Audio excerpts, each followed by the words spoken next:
नमस्कार, मैं Poonam Yadav, lecturer biology Edusat के सेशन में आप सभी का स्वागत करती हूँ। प्यारे बच्चों, आप सभी जानते हैं कि पृथ्वी पर हमारे जीवन की उत्पत्ति लगभग 3.5 बिलियन वर्ष पूर्व हुई।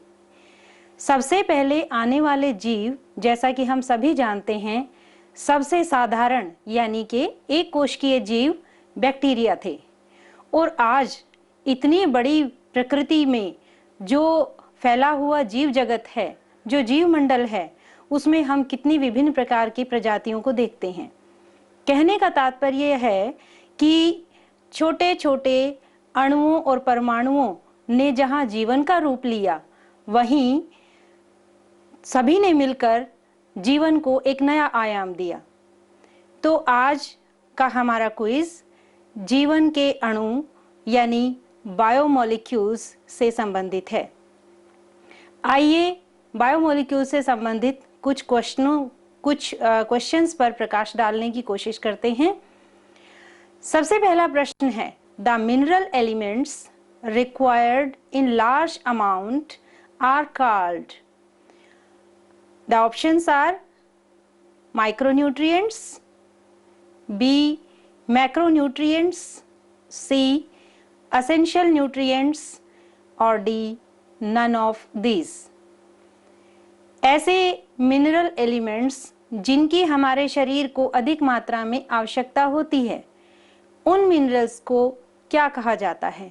दूसरा क्वेश्चन है, sugars are technically called carbohydrates, referring to the fact that their formulae are only multiple of CH2O, that is उनका जो जनरल फॉर्मूला होता है वो CnH2nOn होता है। आप ये भी जानते हैं कि ग्लूकोज एक हेक्सोस है। Now the question is, choose among the following another hexose, यानी नीचे दी गई ऑप्शंस में से उस केमिकल बायोमोलिक्यूल का नाम बताइए जो हेक्सोस है। The options are fructose, erythrose, ribulose and ribose. Next question is a homopolymer. Homopolymer का अर्थ होता है कि जिसमें एक ही प्रकार की मोनोमर यूनिट्स बार बार जुड़कर एक लार्ज साइज का मॉलिक्यूल बनाती हैं। तो a homopolymer has only one type of building block called the monomer, which is repeated n number of times. Proteins are heteropolymers made up of amino acids, while a nucleic acid like the DNA or RNA is made up of 4 types of nucleotide monomers. Question is that protein molecules are made up of how many types of monomers?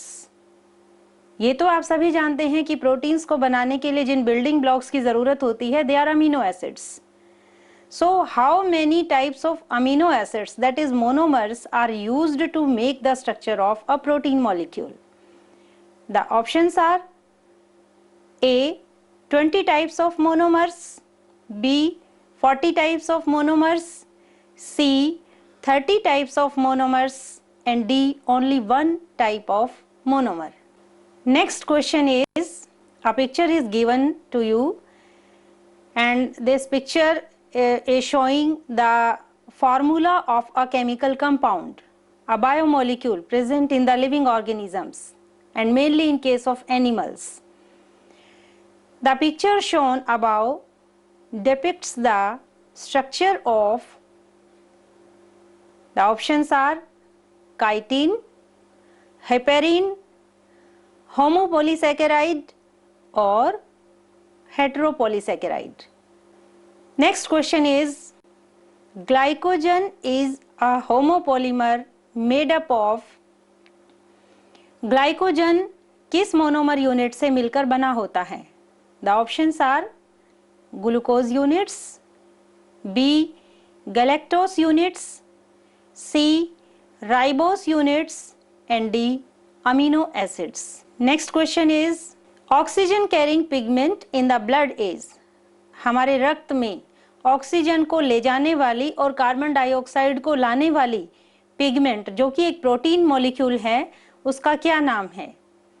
Options are A myoglobin, B cytochrome, C haemoglobin and D यूरिकोबिलिन.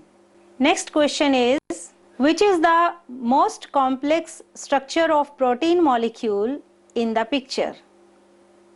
एक तस्वीर आपको सामने दिखाई दे रही है, उसमें आपने सबसे complex type of protein structure को दिखाना है, बताना है. And the options are the structure present on the uppermost side, second is on the lowermost side, third is pleated sheet and fourth is none. तो इन चारों options में से आपने ये बताना है कि सबसे कॉम्प्लेक्स प्रोटीन स्ट्रक्चर कौन सा है. Next question is this is a model of structure of a biomolecule with one end having an amino group जो कि N से दिखाई दे रहा है, and the another end having carboxyl group जिसे C के द्वारा रिप्रेजेंट किया गया है. So this model is the structure of a biomolecule. You have to name the biomolecule. Options are 1 protein, second carbohydrate, third lipids and fourth none of these. Next question is the water attracting end in phospholipid layer. Phospholipid bilayer जो कि cell membrane का एक part होता है जिसमें protein molecules बीच में मर्ज होते हैं. तो इस फॉस्फोलिपिड बाइलेयर में जो वाटर अट्रैक्टिंग एंड होता है उसे कहा जाता है. Options are A hydrophobic end, B hydrophilic end, C hydrolysis or D none of these. Next question is RNA molecule contains nitrogenous base in place of thiamine as in DNA is, यानी RNA molecule में DNA की ही तरह जैसे DNA में एक nitrogenous base thiamine present होता है, उसी प्रकार RNA में थायामीन के स्थान पर ऐसा कौन सा नाइट्रोजीनस बेस होता है जो प्रेजेंट होता है? And the options given to you are A uracil, B cytosine, C guanine and D adenine. Next is a picture which is shown to you. Name the property of proteins by which they solidify with increase in the temperature. Proteins की ऐसी property का नाम बताइए जिसके द्वारा तापमान के बढ़ने पर उनमें सॉलिडिफिकेशन हो जाता है. Options are condensation, melting, denaturation and solidification.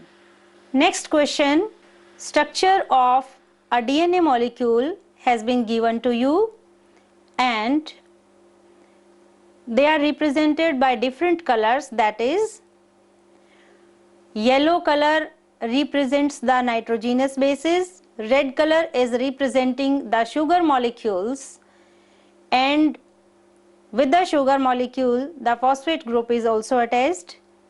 Question is the red colored sugar molecule which is also called as deoxyribose sugar molecule. This red colored sugar molecule present in the DNA is a hexose or a pentose or a tetrose or a heptulose. किस प्रकार का sugar molecule होता है, कौन सी प्रकार का monosaccharide होता है? Next question is, again the model of DNA molecule has been shown to you. The nitrogenous bases are represented by different colors. For example, thiamine with red, adenine with green, guanine with violet, and cytosine with fluorescent green color. Question is, the triple hydrogen bond formed between the two base pairs. आप देख सकते हैं कि कुछ के बीच में double hydrogen bond है और कुछ के बीच में ट्रिपल हाइड्रोजन बॉन्ड है. These are adenine thiamine और adenine uracil और cytosine guanine और none of these. तो इनमें से कौन से नाइट्रोजिनस बेसिस के बीच में ट्रिपल हाइड्रोजन बॉन्ड पाया जाता है? Next question, the bond between two amino acids to make a protein is called as. यानी आप जानते हैं कि प्रोटीन मॉलिक्यूल को बनाने के लिए अमीनो एसिड के मोनोमर्स आपस में जुड़ते हैं, और जब दो अमीनो एसिड्स आपस में जुड़ते हैं तो उनके बीच में एक बॉन्ड बनता है. इसी बॉन्ड के परिणाम स्वरूप एक वाटर मॉलिक्यूल वहां से निकल जाता है. तो इस बॉन्ड को क्या कहा जाता है? जैसा कि आप इस पिक्चर में देख रहे हैं, this bond is represented by NHCO. एक तरफ अमीनो ग्रुप है और एक तरफ कार्बोक्सिल ग्रुप है.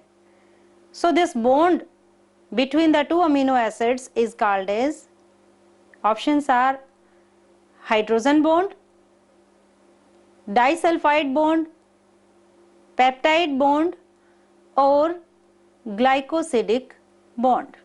Next question, again you can see a picture of a honeybee with the wax on which the bee is sitting, and the question is, the wax secreted by the bee is an example of, जिसे हम bee wax भी कहते हैं.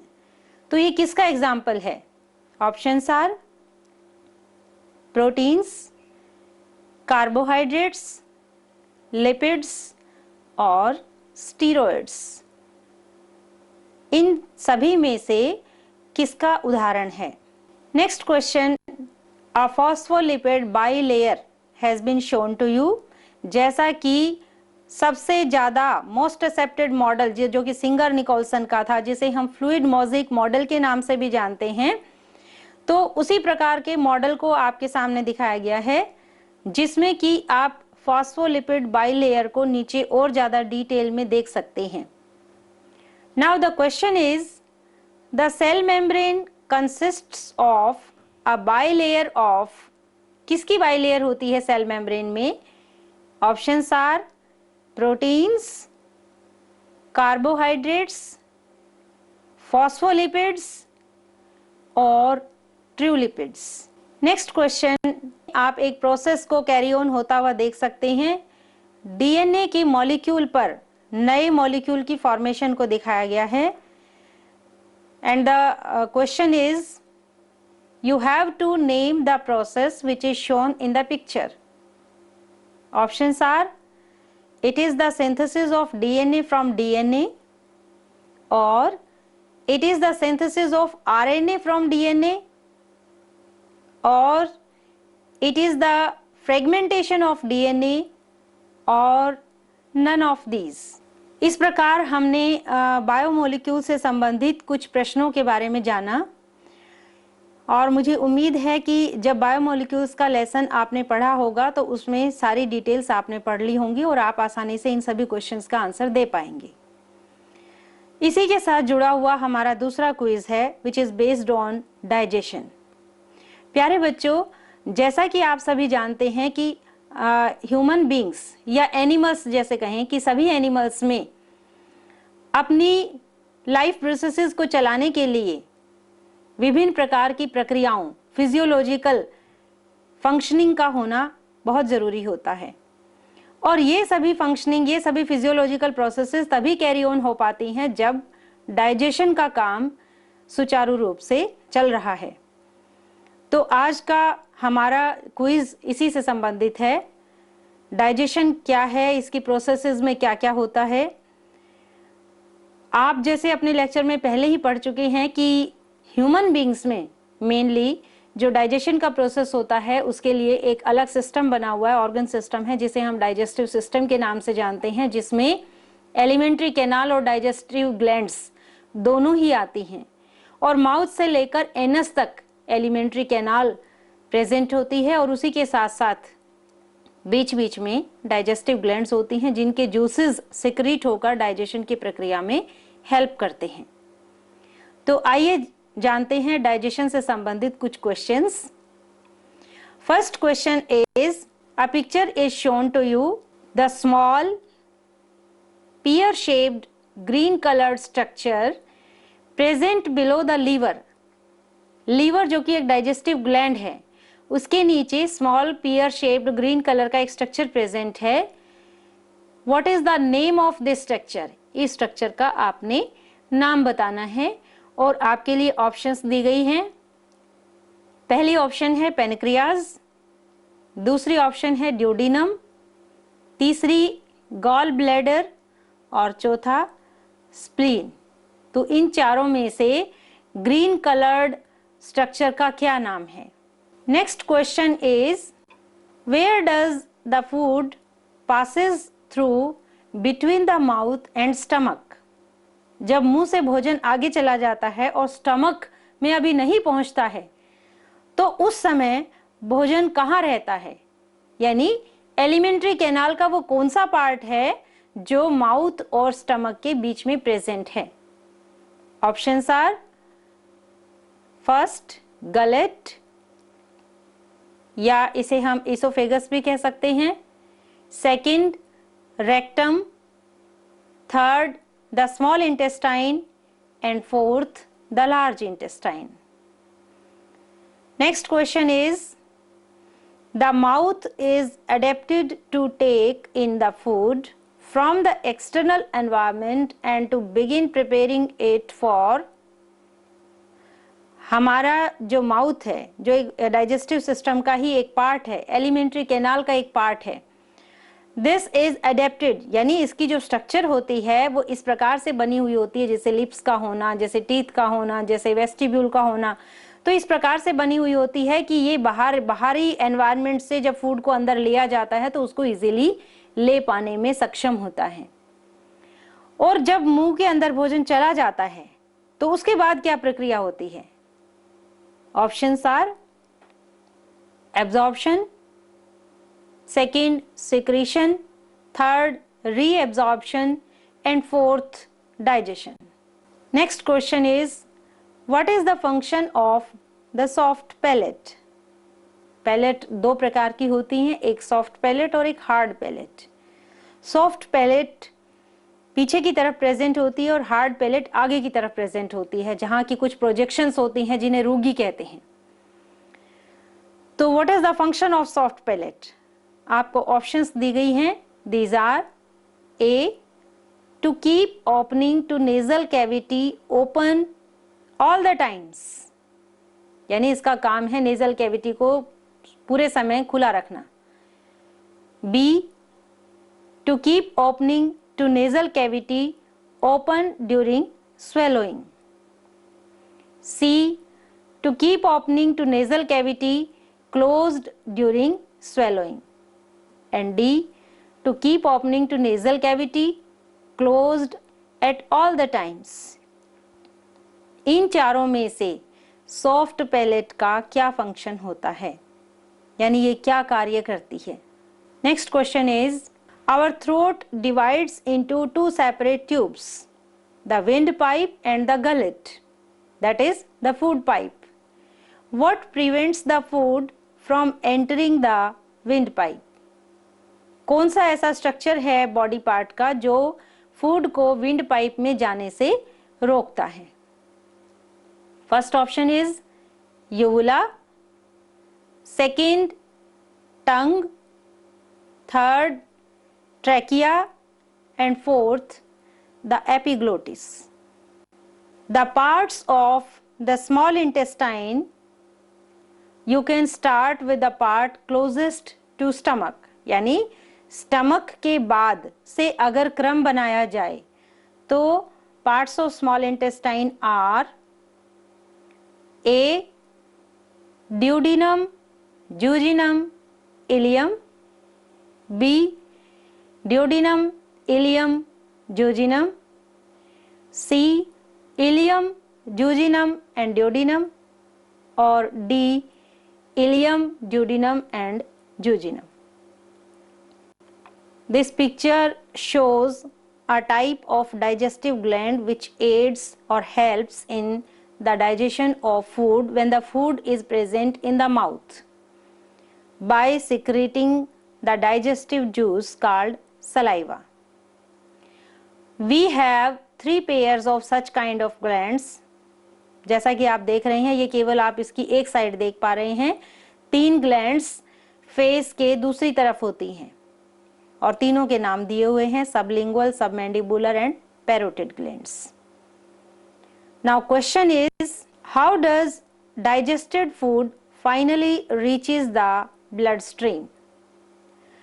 प्यारे बच्चों, जैसा कि आपने डाइजेशन में पढ़ा होगा कि जब फूड का डाइजेशन हो जाता है तो जो डाइजेस्टेड फूड पार्टिकल्स होते हैं जो सिंप्लीफाई होकर स्मॉल साइज्ड मॉलिक्यूल्स में चेंज हो जाते हैं, they go to the next stage, अगली स्टेज में पहुंच जाते हैं. और उसी पर बेस्ड ये क्वेश्चन है कि how does the digested food finally reaches the blood stream.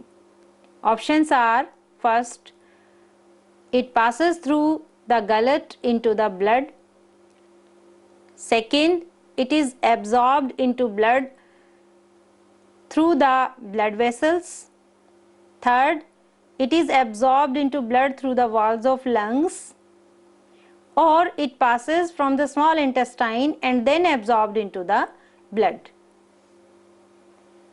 So which one is correct? You have to answer it.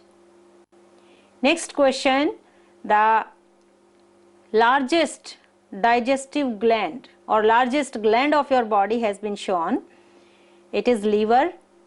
You have to name the largest lobe of liver. You can also see from this picture. Options are left hepatic lobe, second is right hepatic lobe, third is caudal lobe and fourth option is gallbladder. तो इन चारों में से कौन सी lobe largest lobe होती है.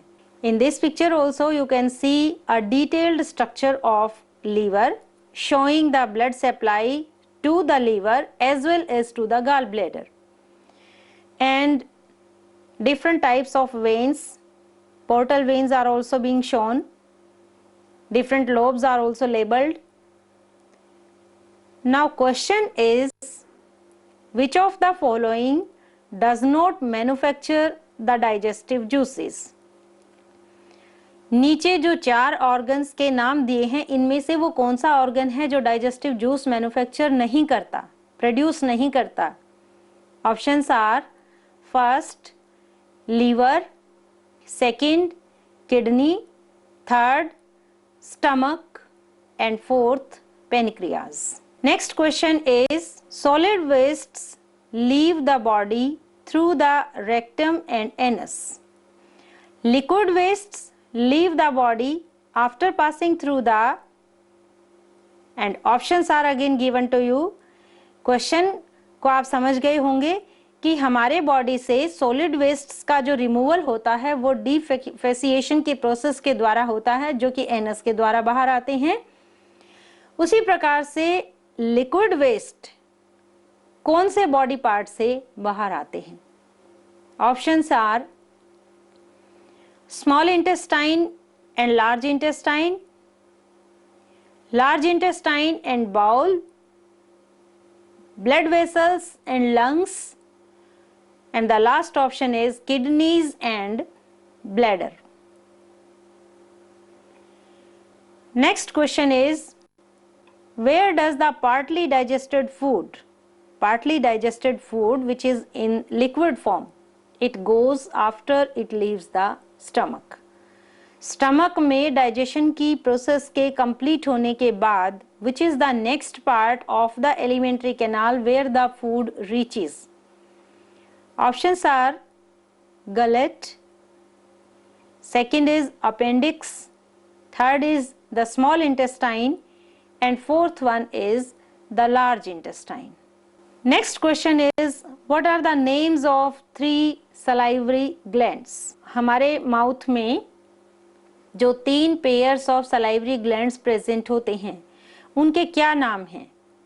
Options are parotid glands, submandibular glands and submaxillary gland. Second option is parotid glands, submandibular glands and sublaryngeal glands. Third, parotid glands, submandibular glands and sublingual glands. And last option is parotid glands, submandibular glands and subpharyngeal glands. Next question is, a picture is shown to you. This is the picture of a digestive gland. You can see the different parts of this gland. The structure shown above is a digestive gland. You have to name this gland. इस gland का नाम बताना है. Options are intestinal gland, second gastric gland, third pancreas and fourth liver. You can see the picture, the diagram of a liver.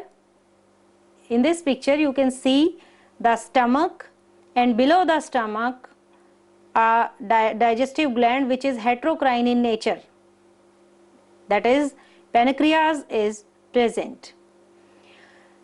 The inner structure of pancreas has also been shown here, showing the ducts which are taking the digestive juices to the duodenum, as well as the endocrine part of pancreas is also being shown. Now the question is, pancreatic juice contains enzymes that can split. Pancreatic juice में वो enzyme होते हैं जो digestion कर सकते हैं, जो split कर सकते हैं या सिंप्लीफाई कर सकते हैं. Options are A carbohydrates, proteins, fats and minerals, B carbohydrates, proteins, fats and nucleic acids, C proteins, fats, nucleic acid and water, and D protein, fats, nucleic acids and vitamins. So इनमें से आपने उस option को बताना है जिसको कि pancreatic juice के द्वारा स्प्लिट किया जा सकता है. Next is the juice from pancreas and liver is poured into. कौन से पार्ट में डाला जाता है? First stomach, second duodenum, third jejunum and fourth ileum. Next question is, the sphincter that serves as a valve between the stomach and small intestine. Stomach से जब small intestine part की शुरुआत होती है तो वहां एक स्फिंक्टर प्रेजेंट होता है जो फूड के बैकवर्ड फ्लो को रोकता है. The name of this sphincter is A cardiac sphincter, B pyloric sphincter, C glossopharyngeal sphincter and D intestinal sphincter. Next question is, the components of bile. Bile is a juice released from liver. They include bile salts, bile pigments, cholesterol and various types of electrolytes. Which of the components in the bile have digestive function? यानी इन सभी में से वो कौन सा component है जो digestion की process में help करता है? Options are A bile salts, B bile pigments, C cholesterol and D all the above. Next question is, which of the following enzymes is present in the secretion of mouth, stomach and pancreas? Mouth और stomach और pancreas इन तीनों ही body parts के secretion में कौन सा ऐसा enzyme है जो प्रेजेंट होता है? Options are first amylase, second trypsin, third lipase, and fourth option is lactase. Next question is, the inner structure of small intestine has been shown in this picture. This part increases the surface area for absorption. It is mucosa or submucosa or microvilli or none of these. Next question is, which of the following statement is false regarding the absorption of small intestine? Absorption in the small intestine. A. Villi increase the surface area of intestinal wall to increase absorption. Monosaccharides, amino acids, fatty acids and glycerol can be absorbed by the villi. Fat molecules enter from the lacteals of the villi, and all of the above is true. So that's all with today's quiz. और मुझे ये पूरी उम्मीद है कि आपको ये quiz बहुत ही इंटरेस्टिंग लगेगा और आप इससे कुछ सीख पाएंगे। धन्यवाद।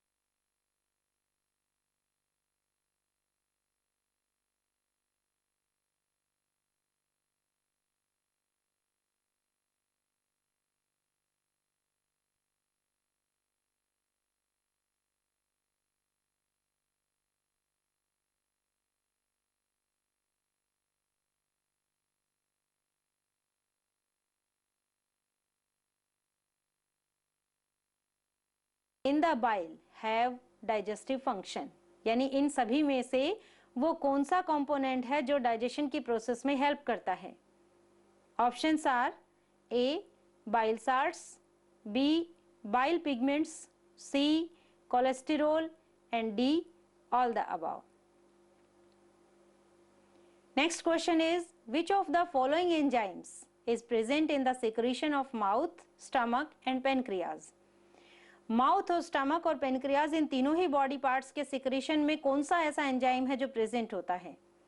Options are first amylase, second trypsin, third lipase and fourth option is lactase. Next question is, the inner structure of small intestine has been shown in this picture. This part increases the surface area for absorption. It is mucosa or submucosa or microvilli or none of these. Next question is, which of the following statement is false regarding the absorption of small intestine? Absorption in the small intestine. A. Villi increase the surface area of intestinal wall to increase absorption. Villi increase monosaccharides, amino acids, fatty acids and glycerol can be absorbed by the villi. Fat molecules enter from the lacteals of the villi, and all of the above is true. So that's all with today's quiz. और मुझे ये पूरी उम्मीद है कि आपको ये quiz बहुत ही इंटरेस्टिंग लगेगा और आप इससे कुछ सीख पाएंगे। धन्यवाद।